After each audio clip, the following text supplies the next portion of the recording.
Send and return functionality is found on most hardware mixing boards and in many digital audio workstation recording programs. Using send and return configurations, you can apply effects to multiple tracks by sending the audio from your audio tracks to return tracks containing the effect you want to add. This is a great way to apply uniform effects across multiple tracks, and it's also a great way to save processor resources by using a single instance of an effect on a return track instead of adding the effect as an insert effect on each individual track. I have a live set here with a simple scene with no effects added. I'm going to launch the scene to hear it as it is. If I want to add effects as send and returns, the first thing I want to make sure is that my sends and returns are showing. I'm going to click the Show Hide Send button to view our sends, and I'm going to click the Show Hide Return Tracks button to show the return tracks. To add an effect to a return track, I'm going to go to the Live Devices browser here, and I'm going to select the ping pong delay in the Pong preset, and I'm going to drag and drop it just as I would on any audio or MIDI track. To add the effect, I'm going to solo these for right now and launch the keys. And to add the effect, I'm just going to raise the Send A knob. I can also adjust the volume of my effect here on the return track, and I can pan it to the right and left. And as with any other panning knobs, I can select the panning knob, hit the delete key, and return it to its default position.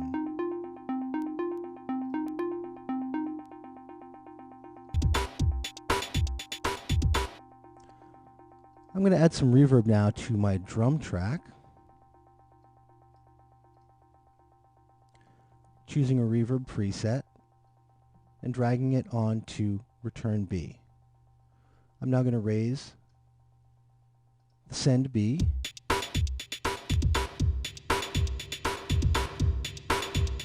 and add the return reverb effect to this track.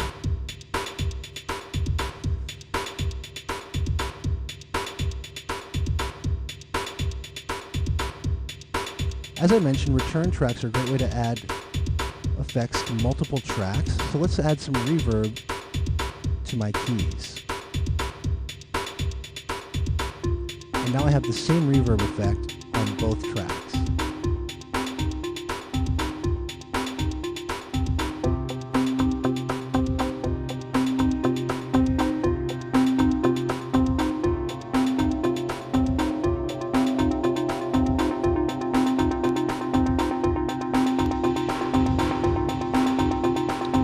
Now you can hear those effects really coming into the mix.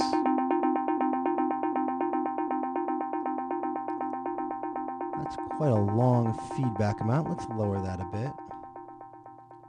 Try that again. Much better. A couple things that I also want to point out about return tracks here. You can add more return tracks at any time. Just choose Insert Return Track. And as you can see, another send appears here. You can delete your return tracks at any time by selecting them and hitting the delete key. You have two different modes of operation for working with your return tracks, and these are pre and post fader. And let me quickly show you the difference between pre and post fader. I'm going to deactivate these tracks. Here we have a post fader send, and as I lower the volume on my drum track, the effect is lowered as well.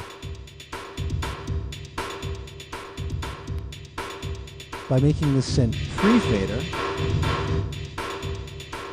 the volume of my track has no effect.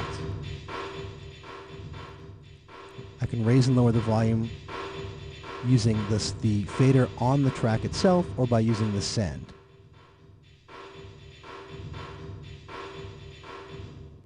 Back to post fader, there's no output until I raise the track.